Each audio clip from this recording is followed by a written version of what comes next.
What's up, you guys? Welcome to the February 3rd edition of NBA 3-Ball, presented by Establish the Run. I'm your host, Mike Gallagher, getting ready for 10 minutes of NBA news, basketball, and a little bit more than that. Go ahead and hit the thumbs up and subscribe, please. Let's start with the news.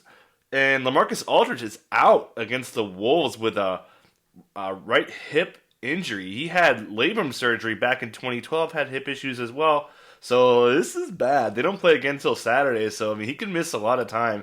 And my word, what a great spot for Jakob Poeltl.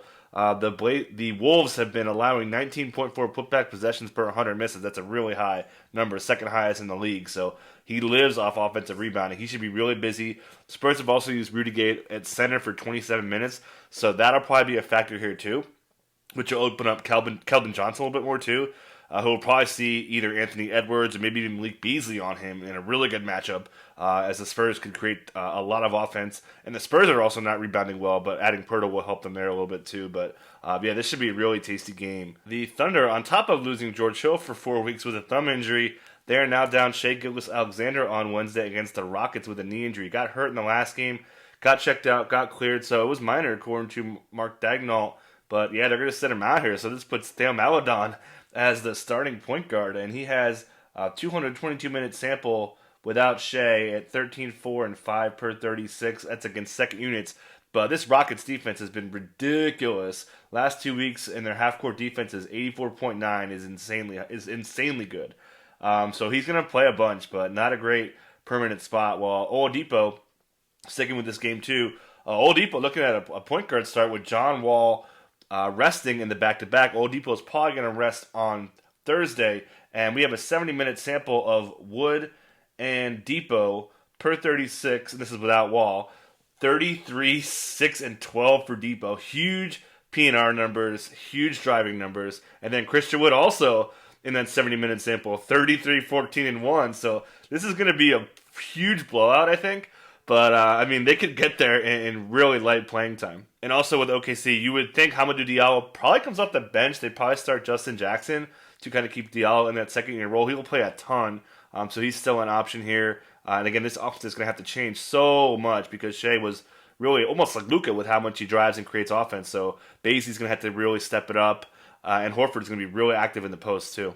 Cleveland will not have Larry Nance, and then we have Andre Drummond questionable after missing that last back-to-back game. Probably going to play, but Jared Allen was so good. And he and Darius Garland had tremendous success and rapport in a pick-and-roll game. And that was really the big focal point that J.B. Bickerstaff talked after the game. So obviously, if Drummond's not playing, you're jamming Jared Allen in. I don't even know what his price is, but you're doing it. And then without Nance, we'll see more Jetty Osman, Isaac Okoro, Taurean Prince will probably get the start. Looking at a pretty good amount of shots to help space the floor. But Darius Garland has really got talked up by J.B. Bickerstaff too for controlling the offense. Call him kind of a unifier for the offense for keeping it slow going. Let's get to the basketball side of things. And a fun night. And holy Fred VanVleet, bet on yourself. 54 points, career high, franchise high. Most points ever scored by an undrafted player over Moses Malone. Had 53. He had 1.92 points per possession.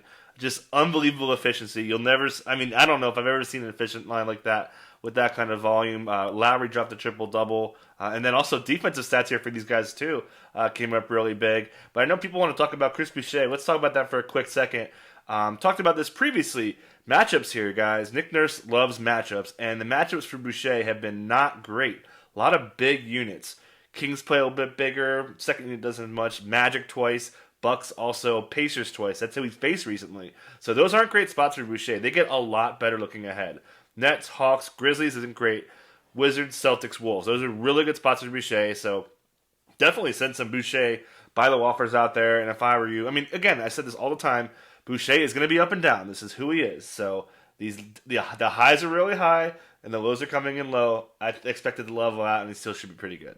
The Magic did miss Aaron Gordon as the defense really struggled. And Cole Anthony had a pretty solid game. He'll have really a lot of ball handling here going on. Evan Fournier got hot, didn't really finish strong. Chuma Okeke made his return after his December 31st knee sprain. Had a minutes limit, and he pushed past it at 18, 4-5 for 10 points. That's a career high. Got interviewed at halftime, and he was so boring. Which kind of just a side note. Jordan Bone was really bad as the backup. And they actually signed Frank Mason to a two-way. So he'll probably overtake Bone after he struggled here. And Vooch obviously came through in a tough matchup for him. Into the game of the night, maybe the year. I mean, what a fun game with the Nets and the Clippers. Honestly, really nothing to say other than these guys are just really, really, really good. Kyrie, as expected, torched them. They didn't have an answer for him late. Harden was great, triple-double. Durant, easy money. Jeff Green started. I think that was because of matching Zubats with DeAndre Jordan, so that kind of made sense. So, yeah, I mean, we knew this. We knew Jordan wasn't going to play minutes consistently in the low 20s. It's just this team's not built that way. So, Jeff Green, he's an okay ad, I guess. If he wasn't added already, it's probably for a good reason. Your league's probably pretty shallow. Yeah, Clippers, again, just great lines from Kawhi. Paul George was upset only about getting one free throw. And after the game, Batum said that they missed Pat Beverly for reasons I already said. Batum played great, missed a free throw late that was kind of costly. And yeah, Reggie Jackson continues to play a lot, and they're not doing great in those minutes. And Marcus Morris, as expected, saw a bit more playing time to match up with this ridiculously strong offense as they went small a bunch. And that'll happen, but that's kind of an anomaly against this team. Pacers offense continues to be a work of art. Dropped 134, and the Grizzlies look a little bit tired in their back-to-back. 17 second-chance points in the first half as the bigs really did damage on the glass for them. And yeah, I mean, this team is just so fantasy friendly with Turner, Sabonis, Brogdon. Even Holiday's been really effective. Lamb's starting to come on here. McDermott's been hit or miss a little bit.